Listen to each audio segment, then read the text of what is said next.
Planet, that is. When I first saw this image, I first saw it on Twitter, of course. I thought it was a joke. I thought someone made this in Photoshop in 5 minutes and just threw it on Twitter and said, "Oh, look at what Disney made for the Pixar Fest. This is what they're gonna retheme the pizza port to for Pixar Fest." And I went on the week or whatever thinking that this was a joke. But then I noticed a lot more people talking about it on Twitter, and I started thinking that this wasn't a joke. And then that's when it hit me that it wasn't a joke. This is the concept art, guys.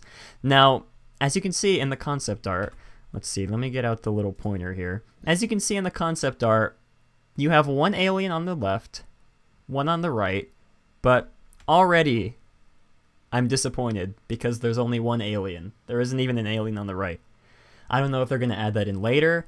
I don't know if they just forgot to mold a second alien to put on the right, but already, right off the bat, I'm disappointed. And just look at how... I have no words. I have no words. It's just so terrible. I never thought I'd see anything this bad in a Disney park. I'm trying not to laugh out loud because this is just terrible. Now, I was around for DCA 1.0. This is, I think this is worse than the original California Adventure, wouldn't you say, Alex? Yes, this sign is definitely worse than the original California Adventure. Yeah, and it's wrinkled. It's got a huge wrinkle here. It's got, I don't know if they're just waiting for the second alien to come up here and like sort of stretch it out because, I mean, I don't even know. It's just switching between the finished product and the concept art. I mean, they were spot on, at least with the concept art. They were bracing us for disappointment, and then it's almost it's exactly the same, basically. It's worse, actually. There's a lot of wrinkles. It's just terrible. It's just terrible. Sam says, that's the concept art in all caps. Let's go ahead and get another look at a different angle. This is another angle of the sign.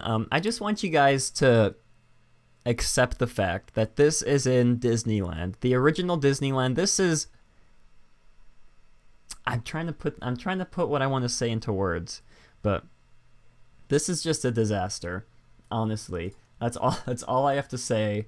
I guess I should point out, first of all, thank you to wdwinfo.com for these next couple images that we're going to be showing. But yeah, this is the worst thing I've ever seen in a Disney park.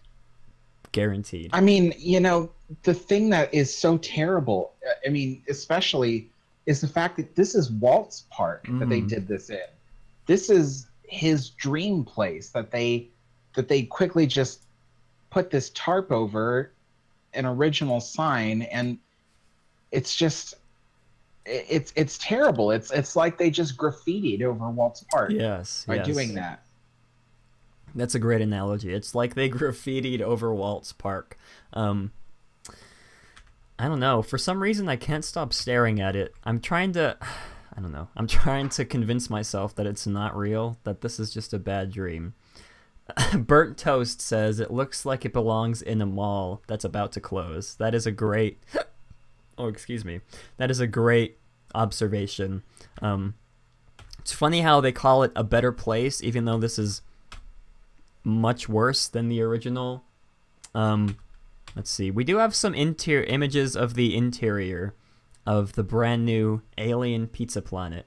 Now, I can appreciate stuff like this. They have the rocket, or I guess a rocket inside. They added a couple props to the restaurant. You can see the little green alien in the bottom right. And then over here, it's just lazy stickers of the alien. I don't know if any of these planets were here before.